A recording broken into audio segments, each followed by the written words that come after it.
नमस्ते दोस्तों। आज मेरे पास आपके साथ शेयर करने के लिए एक बहुत ही खास कहानी है।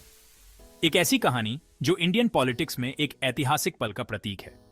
मिलिए सोफिया फिरदौस से, जो ओडिशा लेजिस्लेटिव असेंबली के लिए चुनी जाने वाली पहली मुस्लिम महिला है। उन्होंने अपने बीजेपी ओपोनेंट को हराकर बाराबाटी कटक सीट बड़े अंतर से जीती। लेकिन बस इतना ही नहीं, ये जीत ओडिशा में एक बड़े पॉलिटिकल शिफ्ट का हिस्सा है, जहां बीजेपी ने 2024 के असेंबली इलेक्शंस में बिजू जनता दल के 24 साल के शासन को समाप्त कर दिया। सोफिया की जीत पॉलिटिक्स में मुस्लिम महिलाओं के लिए एक बहुत बड़ी उपलब्धि है और यह इंडिया में मार्जिनलाइज्ड कम्युनिटीज के बढ़ते रिप्रेजेंटेशन को दर्शाता है। अब आइए एक और ट्रेल ब्लेजर के बारे में बात करते हैं, एतराम सुगुना। वह तेलंगाना से पहली आदिवासी महिला मेंबर ऑफ पार्लियामेंट बनने के लिए पूरी तरह तैयार है।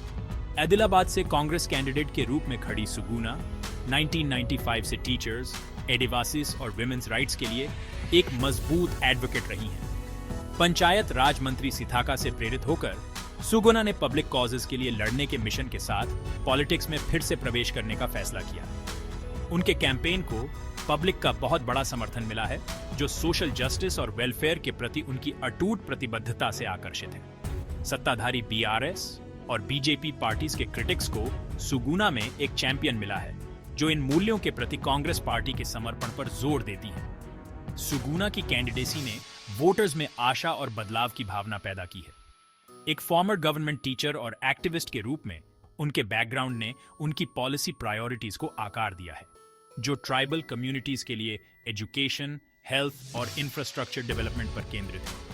इन चुनौतियों की उनकी गहरी समझ उनके अपने एक्सपीरियंसेस और एडवोकेसी वर्क के वर्षों से आती है। अगर वह चुन ली जाती है तो सुगुना मार्जिनलाइज्ड की आवाजों को बुलंद करने और एक अधिक न्याय संगत समाज की दिशा में काम करने के लिए प्रतिबद्ध हैं। आदिलाबाद कॉन्स्टिट्यूएंसी में लंबाडा ट्राइबल वोट बहुत महत्वपूर्ण है और सुगुना की कैंडिडेसी में इस निर्णायक फैक्टर को प्रभावित करने की क्षमता है। इंडियन पॉलिटिक्स में सोफिया फिरदौस और एतराम सुगुना जैसी महिलाओं का उदय इंक्लूसिविटी और रिप्रेजेंटेशन की दिशा में एक सकारात्मक बदलाव का संकेत देता है। उनकी जीत और संभावित जीत देश भर के मार्जिनलाइज्ड कम्युनिटीज की एस्पायरिंग विमेन लीडर्स के लिए एक प्रेरणा का काम करती है। जैसे जैसे इंडिया आगे बढ़ता है, ये बहुत जरूरी है कि हमारा लीडरशिप उसकी पॉपुलेशन की विविधता को दर्शाए और सभी कम्युनिटीज की आवाजें सुनी और महत्व दी जाएं।